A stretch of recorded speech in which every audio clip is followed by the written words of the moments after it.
Hello everyone, এগুলো হচ্ছে মাকে একজন দিয়েছে মঙ্গলসূত্র। এগুলো মাকে দিয়েছে, তাই মাকে, ছোট মাকে আর বড় মাকে পরিয়ে দিচ্ছি। দেখো আজকে মঙ্গলবার, তাই ভাবলাম যে যেহেতু পুজো দেব আজকে মঙ্গলবার শনিবার, আমি একটু ভালো করেই পুজোটা দিই। তো মাকে এই মঙ্গলসূত্রটা পরিয়ে দিলাম। তোমরা একটু দেখো মাকে কত সুন্দর লাগছে। যে দিয়েছে তাকে অনেক অনেক ধন্যবাদ, যে মাকে সুন্দর একটা উপহার দেওয়ার জন্য। কারণ মা এগুলো কিছুই চায় না, সবার মনের বাসনা পূর্ণ হলে তারাই এনে দেয়।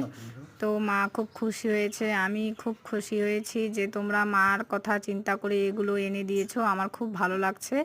তো এই যে বড় মাকেও আমি পরিয়ে দিচ্ছি। বড় মার টার্সেলটা একটু লং, বড় মার টার্সেলটা একটু লং আর ছোটো মার টার্সেলটা একটু শর্ট। তো মা যেহেতু দাঁড়িয়েছে তাই লংটাই মাকে পরিয়ে দিচ্ছি।